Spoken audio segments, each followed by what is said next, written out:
Hey guys, I'm Zed. I'm Z. Yeah, I know, we finally got him back. A lot of overtime. A lot of overtime. Work schedules and stuff. But he dragged his sloth butt over here to inform me that Magic's roadmap just came out. Yeah, it came out, I believe, in a stream last Thursday. And as I've kind of been, working on trying to keep myself sane, it's been a pretty handy distraction. So we do actually have it. As usual, I have notes. Because you guys know, I don't remember things. Unless it's in front of me. And I try to have a general rough guideline. So we'll kind of work our way through it. I will say, I'm looking forward to some of these. Now, they didn't give us release dates. Just a general idea when we're expecting things to come out, but right now, because it's so far out, we still have a couple more sets this year. I think it's a pretty good idea to kind of just start thinking about what's out there and what we might be wanting to get excited Well, before for. we get into this, what sets are we expecting to end up this year? So we're back to Gothic horror in the form of Innistrad Midnight Hunt, and I cannot remember the name of the other Innistrad set, but Innistrad is the Gothic horror plane, so you think Dracula, you think werewolves, you think zombies. That's what this plane is about. That's what they want to do. So vampire zombie deck? I know that that's what they've mentioned as being the commander precons for their for the next set coming out. Mm-hmm. I believe we should start getting previews on Thursday or Tuesday of this next week. I'm not 100% sure. I do not remember exactly what Mark Rosewater said. Ooh, cool. So, go down and hit the subscribe button as soon as our video comes out. You guys will be able to see it. And send me a text when you find out that they do come out.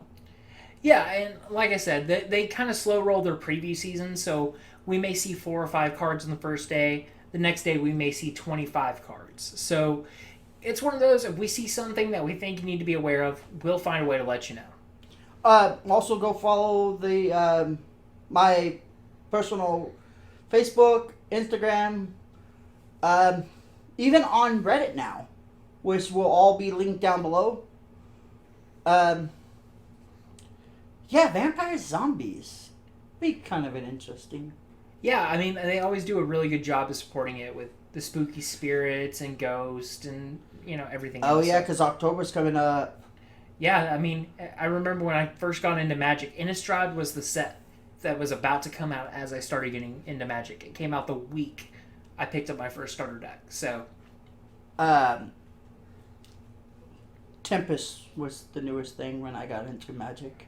See, so you've been around the game longer than I have, but And if you guys know what Tempus is and you played with Tempus, you guys understand when I started. Now, I did get out of Magic for a long time. And this is the man right here that got me back into Magic. As you can see, the Magic collection sitting there. Okay, so the new stuff for 2022. Neo Dynasty? So it's going to be a return to Kamigawa, but this time we're going a little bit different. They're going with Neon Destiny. It's kind of a cyberpunkish looking set. Mark Rosewater has said on his Tumblr, on his blogatog, that it's got some things for the new fans. It's got some things for the old fans. The art we've seen for it, it looks like it's got Beseiju, who shelters all, in the middle of a metropolis. So it's going to be interesting. I'm curious to see how they go with it. If anything, one of the big things I'm hoping to return is like samurai in the form of like street Sams from like Cyberpunk or Shadowrun, and more ninjas, because who doesn't like ninjas? So we should get some new swords. Maybe we might get those. I don't know exactly how they're wanting to approach this set, so I'm kind of just waiting and seeing. That would be interesting to get a couple new swords, and possibly, because you said cyberpunk, which makes me think cybernetic implants. Yeah, I mean, it's not the first time we've dabbled with technology that amplifies or modifies things. You know, we've had cyborgs in the past, if we count, like, Karn. So it's, or, well, Karn's more of an android, but the point stands, we've played around with future tech. We just don't recognize this future tech because it's come into existence by magic. With this being such a major time jump, you know, it's got that, it could still have that feel of the fantasy we all kind of want and that Japan feel that Kamigawa generally has. I'm going to kind of just withhold judgment to see what they do because it can be done well or it can be done terribly, and I don't know enough about how this is going to be presented to feel confident jumping the gun on making that decision. Well, yeah, and I would agree. I'm holding off. I'm just saying what I would like, but I have no idea. So the next one is Infinity? Unfinity. Unfinity. So, in keeping with the unsets, they've decided to play on words a little bit, and instead of infinity, it's unfinity. Okay, so just in case there are a few that don't know what the unsets are. It's mostly kind of lighthearted joke sets that are meant to be drafted. The way they kind of differentiate these from a normal set, because they're not meant to be played in your traditional commander or modern standard or anything, is they put a silver border around a lot of the cards, so you know, hey, these are kind of cards that are from an unset. They're not really meant for traditional sanctioned formats. They're joke cards, like censored, where you can't say a certain word. Or Cheaty Face, which is just a card that, hey, you can play it for free if your opponent doesn't catch you actively cheating that card onto the battlefield. There was one that you literally ripped it up and threw it in the air. Confetti, I think it was. Probably Confetti Orb, I think might be the name. And when everything that it touched, the confetti touched, it destroyed it. Whether it was on your side or not, it just destroyed it. Yeah, and that's kind of an homage back to an old thing. So I think that was Confetti Orb, because Chaos Orb used to be the thing where you flip the card to do that. Okay, and so I'm not really looking forward to Infinity, but I also want to see what's in it because it's jokes. So they always generally have some kind of animal theme, so that'll be interesting to see what they do. My hope is always on the pupper side of things. But, you know, it's one of those, they always do something interesting with lands to make it appealing. Those are the kind of big things I look for because I'll be the first to admit I'm not huge into the unsets. I know a couple of friends of mine who absolutely love the unsets to death. But it's just not something I'm very familiar with, I'm very involved with. It's just not my cup of tea. I'm there to more socialize and have fun with friends, not turn the game into a joke. Well, yeah, I agree with you. I'm there to have fun, not turn the game into a joke. But you can have fun with games. Yeah. So the next thing on our list is the Challenger decks. Yeah, basically it's just going to be more decks to kind of help us out. And these are supposed to be for the Pioneer format. So these are going to be decks that are going to be kind of used as a good starting point or a jump point to get into Pioneer. Or Standard. In this case, the Challenger decks they've announced. So apparently the release has mentioned Standard. I know we just got Pioneer, so that could be why. I may have been mixing things up. But honestly, Challenger decks are always just a good starting point to get into Standard. And if you're looking at the traditional 60-card Magic formats, the Challenger decks are a very good jump start. Well, also, I am a big fan of decks in general. Because, well, standard decks or just decks in general, because you get some of the staple cards out of it. In Magic, the land cards. But now I actually have a big selection of land cards. You've got a moderate selection, yeah. And, you know, one of those things I would hope to kind of do here in the future on the channel, and y'all might just let us know below, is I kind of want to just show off, hey, you don't necessarily have to have the extensive land collection, or you don't have to have the big fancy deck that has 15, 20 mythic rares. Yeah, see, though, back in my day, we didn't have fancy lands, like ones that had ability. They were just lands. Y'all had dual lands. Y'all had the best lands in existence. I didn't play with them because I didn't have the money. $5 for land. Oh no. Man, it took me 3 months to get a Pokemon deck at one point.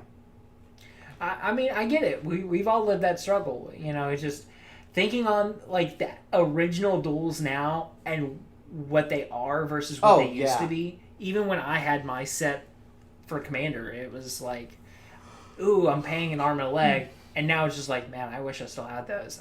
They were so much more expensive. Streets of New Capenna. I'm going to imagine that's the way to pronounce it because I'm probably butchering the name. That's how you spell it. Yeah. Basically, I love it. It's the 1920s mobster feel looking set with the whole Art Deco vibe. I'm down with it. I like it. I'm going to read what this is saying here. The city built by angels, now run by a 3-colored demon crime family. I want to know what the demon is. 3-colored demon crime families? Yeah, and I mean, you know, that they sold me on one thing. City built by angels. You know, I have a Kalia the Vast deck that is literally built to be angel tribal, even though she could put in the dragons and everything else. Now, what this makes me, just off the top of my head, makes me think of is like LA Noir style. Oh, yeah. Yeah, feel. You know, the various... Because it's supposed to be, I believe, a shard-based set. So it's going to be 3 color combinations, much like we did in Alara. So those are going to be like the Bant shard, Jund, Naya, Esper, things like that. So he's speaking words I have no idea about. Basically just representations of the 3 colors of Magic. 3 of the 5s. And we can discuss that in another video at some point if we wanted to break down terminology. Yeah, see, again, the terminology of Magic has changed so much. Yeah. Okay, here's one that I think both of us are looking forward. Commander Legends Battle of Baldur's Gate.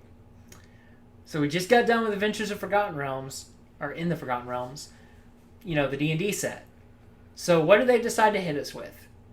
Well, they decide, let's just put them right back at bat and give them another Commander set. Or another D&D set. But not only did they do that, they capitalized on the success of the original Commander Legends. And decided, you know what? People like that. Let's give them another one within a very short time frame, which means that either A, they had a lot of confidence in the product succeeding, which...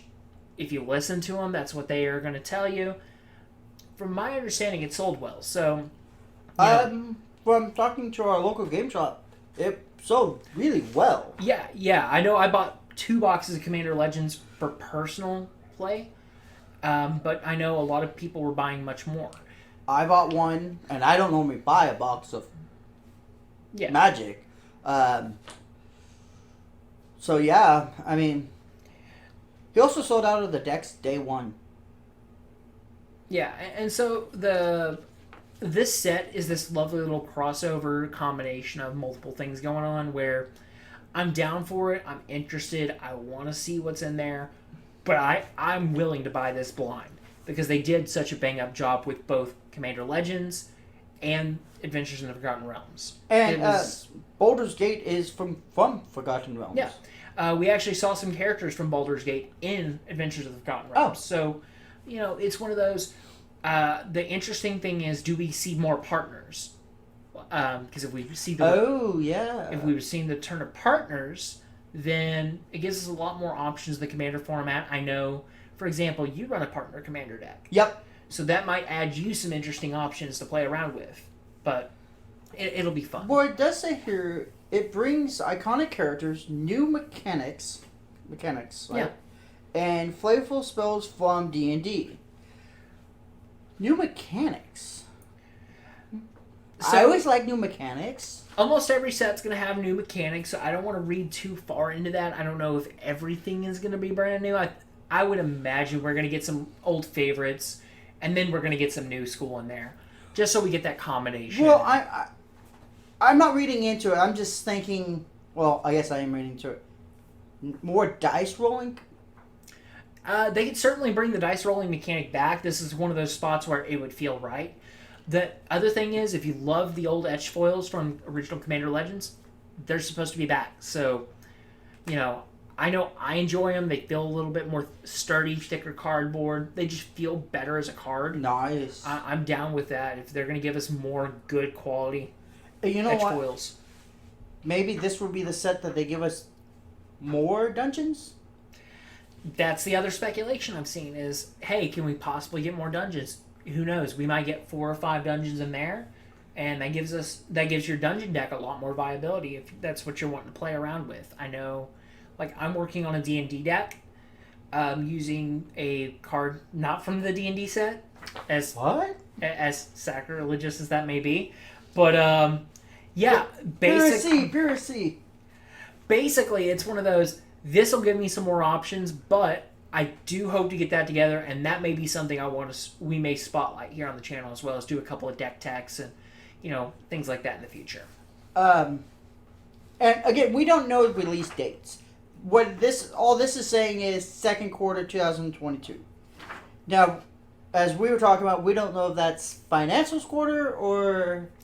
Yeah, at the end of the day, the way they were talking about wanting to adjust for the standard rotations, I feel like they're going to kind of load their summer quarter, or their summer, full of supplemental products. So that's where we might get Commander Legends, the next product we're going to talk about. And they're going to basically make that the play area for these types of sets. And then when we get into fall, we get into winter, that's kind of where we're going to get these things like the Midnight Hunt and the other Innistrad set from this year. I think we're going to get that pattern going forward. Yeah. Okay, so the next one is Duel Master 2020. Double Masters 2022. So we got Double Masters a couple of years ago. They came out with the VIP packs, which were a little bit of a debacle, but overall, it's one of those. Apparently, people liked it well enough where we get Double Masters 2022. I enjoyed the original runs of the Masters sets. I bought 3 boxes of Eternal Masters blind, not knowing what was in the set, because I was super down for it.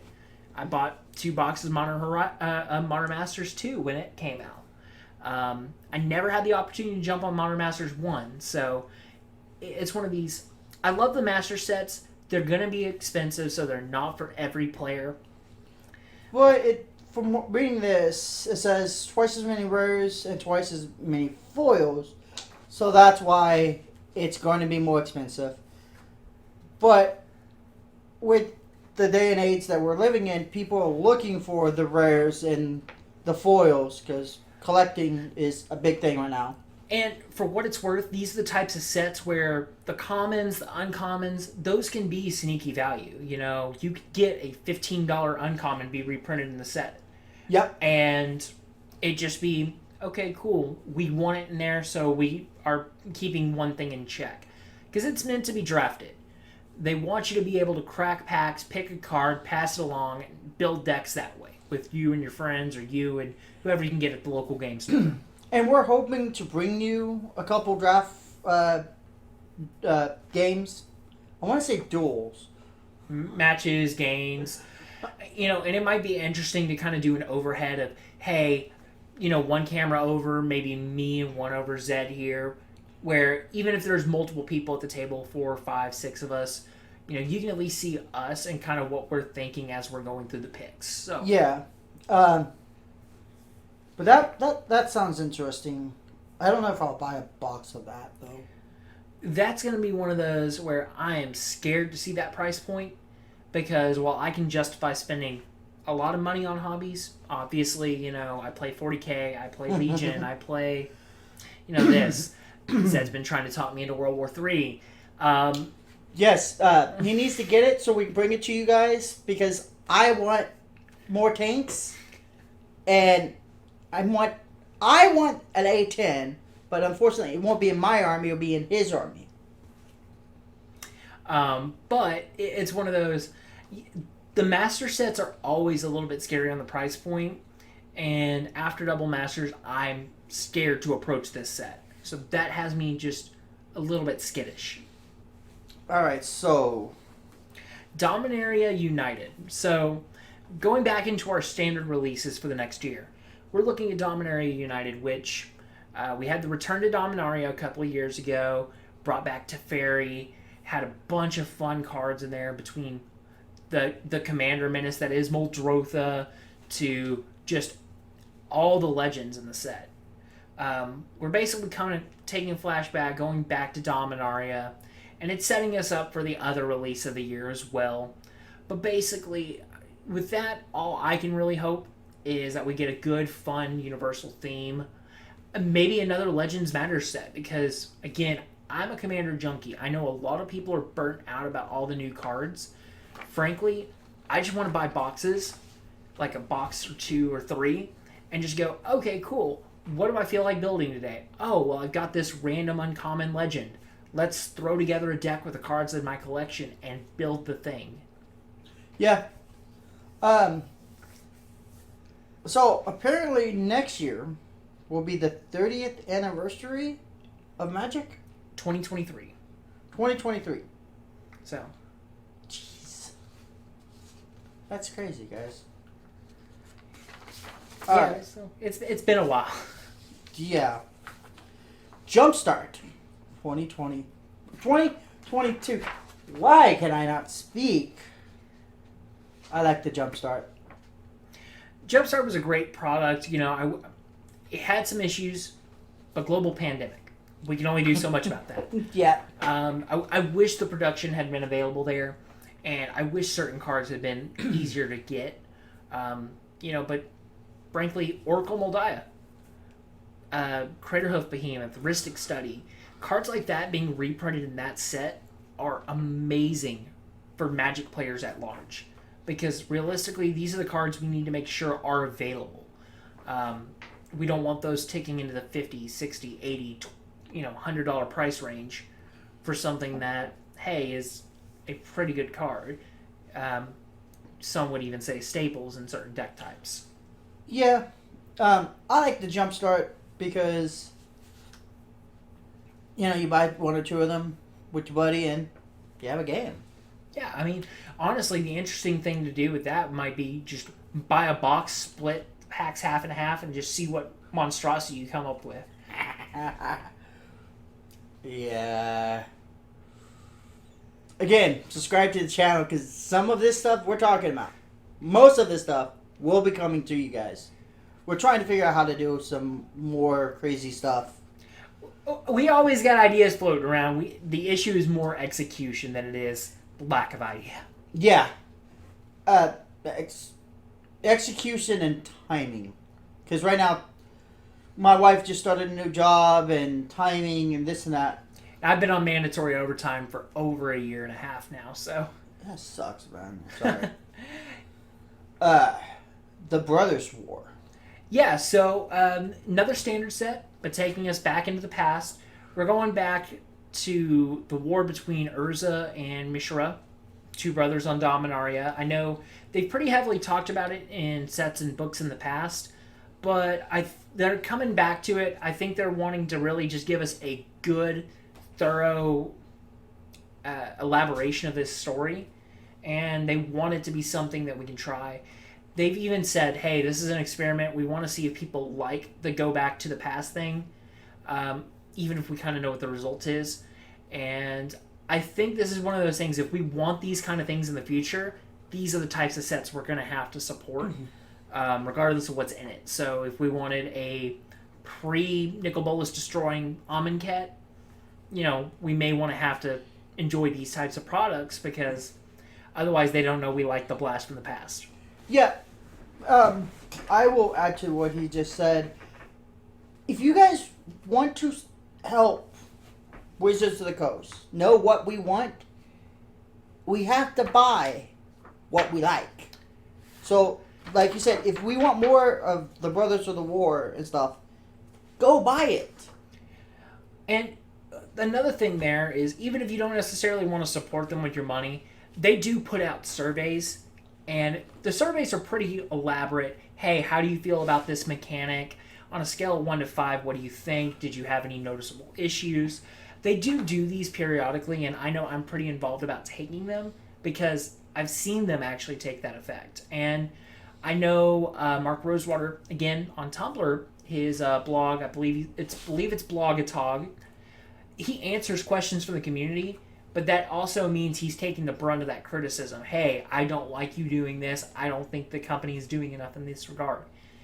And while he can't give the answer of, hey, we're working on X, Y, and Z, he does try to answer it in his own little way. It's kind of a little bit squirrely on how he responds sometimes. For example... But you have to be when you're in that position. You can't... I mean, going into our announcements, he, according to his blog, he's known this has been coming for several years. He's been getting asked for 6 or 7, hey, are we ever going back to Kamigawa? And his response has generally been along the lines of, well, I would like to return someday. Well, he has to give us that kind of gift of, hey, I have to act like I don't know because we want to make sure that we don't spoil anything. And he wants the big reveal to be a big reveal. He wants it to feel special. So I know that they are trying there in their R&D team, even if some questionable choices or mistakes make it through. I know everyone's got their own opinions on the course of the game, but overall, it's one of those, I do feel that there are some good people there who know what they're doing, and I trust in kind of what they want to do. That said, we're probably about to get into the more controversial part of their announcement. The part that I'm really looking forward to. And I actually enjoy the execution here if it's made available to everybody, unlike the Walking Dead fiasco. I'm also scared for the one that we're about to talk about, because if it's done wrong, it's gonna be bad. It's gonna ruffle some fluff jimmies. I don't think it's gonna be too big a deal. Okay. Warhammer 40,000. Commander Precons. So we're getting Warhammer 40K and Magic.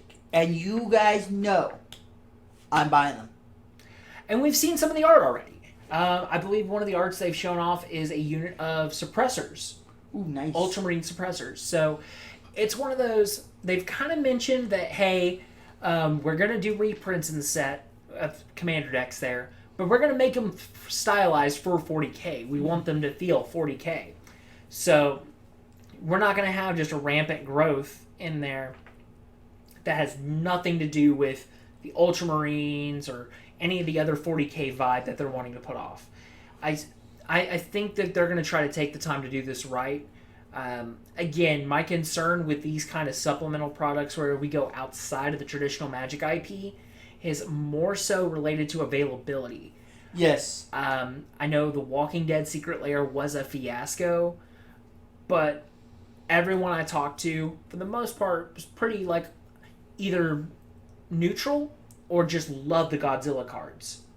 That was an actual chase item for another friend of mine who doesn't play Magic, doesn't have any interest in Magic, but the Godzilla cards were a chase for him. Yeah. So I know who you're talking about. You know one of the people I'm talking about. There's actually 2 friends that fall into that. Oh, okay. So it's one of those, it's a nice little category to help bring in outside audiences and go, hey, just take a look at our product. We're not saying jump in right now. We just want you to get your feet wet, and if it is something you want, we'll have a product for you. But, as you said, availability. And I'm going to speak to Wizards of the Coast for just a second. If you want to do stuff like this and make it successful, you got to make sure it can get to people. Like me, that loves 40K, and I love Magic. So, obviously, I'm going to buy into it, but you got to make sure it's available. Because I did not know about the Godzilla or the Walking Dead. Yeah, and I've been kind of following the game for a while. Like I said, I got started in Innistrad. But the biggest thing here is as long as it's like a traditional Commander deck release, you can go to the store, whether it's Walmart, whether that's Target. If they're still carrying them, I don't know, after all the fiascos that have been going on. or your local game store and just go, hey, I'd like to order a set, or I'd like to order this deck, and they have it available, that's fine. But when it's more, hey, the only way you can get this is you have to order it as a secret layer that's only available for a finite amount of time through us, you can't work with your local game store, it kind of creates some uneasy feelings there. That's where I'm going to leave that. And you guys know me, I'm always telling you, support your local game shops. So, let's try to make sure this gets to the local game shops. And honestly, I don't even have a problem if, for whatever reason, they decide to go the route they have in the past where they go, we're going to skip the local game store and go to a big box retailer. But it needs to be a retailer, not a direct to, hi, I'm the big company. I'll print to demand and ship it to you. Yeah. I don't like that model. I don't like that as a practice. And honestly, a lot of the time there, it's one of those, it creates a lot of opportunity for things to be taken advantage of or issues to be had. Now, the last set that's on this, Lord of the Rings Tales of Middle-earth, arriving in 2023. So, kind of right back to the 40K thing where, crossover franchises, availability. It's a setting that actually feels like it could work pretty well in 40K, in Magic. But at the same time, D&D is the same way. So, honestly, they knocked it out of the park with the D&D set. I don't actually have a lot of concern about them messing this set up at all. Oh, except the availability thing. And again, everyone has kind of just let Wizards know, hey, this is kind of what we're feeling. So as long as they make it available in a reasonable way, I think for the most part we shouldn't have any issues. It's fun, interesting, nice crossover releases where you don't have to build your Kinnereth Returned King deck to play a Lord of the Rings Return of the King deck. Right. I'm looking forward to the Lord of the Rings set. I'm just not a Lord of the Rings fan. See, I grew up on watching those movies. Like, that, I would go over to a family member's and, that's what we'd do over there. Just because there was nothing else to do. And, they had all the movies on DVD. So we'd watch the extended cuts all weekend. And, that was a way to spend time and enjoy it and all that. So I'm down with it. I haven't had the opportunity to read, any of the novels or books. So I haven't gotten to, treat myself or, depending on who you ask, kind of rough through it. But I've read the first chapter. Yeah. It was a very detailed living room and fireplace. Yeah, I mean, overall, I hear they're good books. So it's one of those I do need to take the time. It's just, right now, time has not been something I've had available. Especially with the NFL season coming up. Because I've been doing some film study there. So, do you guys want a recommendation on a book series to read? If you like Lord of the Rings, go look up the Wheel of Time series by Robert Jordan. Awesome book series. And I even recommend you picking that one up and reading it. It is awesome. If you like Lord of the Rings and the fantasy aspect, great book series. My favorite book series. Yeah. Final thoughts. Overall, it looks like we've got a pretty good lineup coming out for the 2022 year. I'm interested to see if maybe they figure out a way to sneak something else in there, because, it wouldn't surprise me, but with as many releases we're getting right now, it's one of those, I think they kind of recognize that a lot of people are beginning to be fatigued with just the amount of releases and the amount of new cards. So it's possible we may see a slowdown. And if that's the case, then I think this is just an opportunity to enjoy the cards coming out, enjoy the game, and, try to have fun brewing new ideas, new strategies, new things. I know personally, I'm kind of got a couple of hopes I'm looking for. Like, are we going to get cool angels in, the streets? Oh, yeah. I want to see that. I want to see the demons in that. I want to, and I want to see some of the reimagining of Kamigawa. I want to see. Oh yeah, the Japanese futuristic one here. Yeah, and I want to see them go and give us something like, fun, interesting, a Mishra card or a fun, interesting Urza card, something in the Brothers War. I want to see, I'm a sucker for cards that say you can have any number. I want to see guardsmen that have you can have any number of this card in your deck.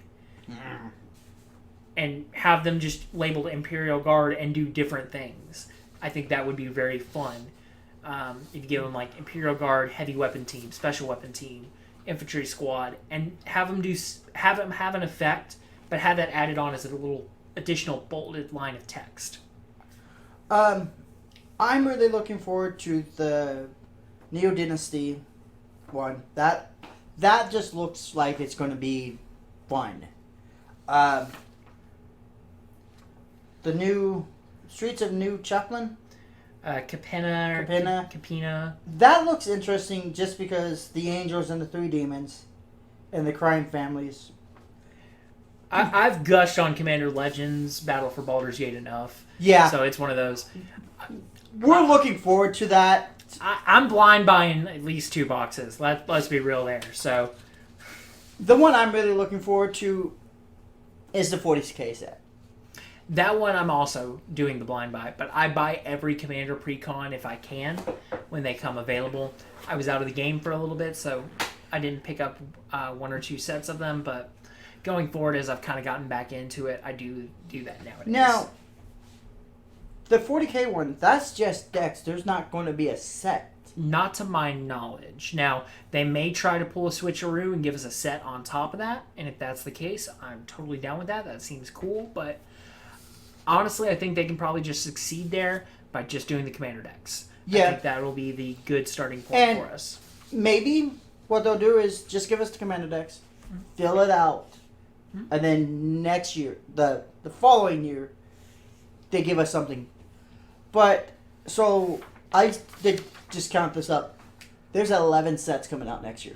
Or 11.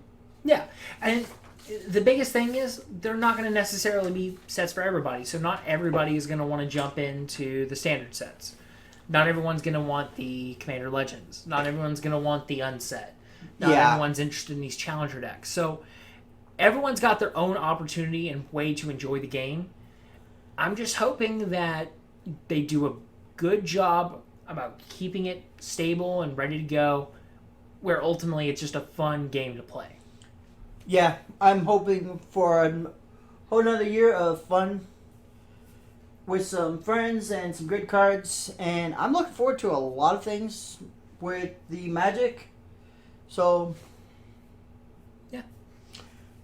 As always, like, subscribe, leave a comment. What you're looking forward to, guys.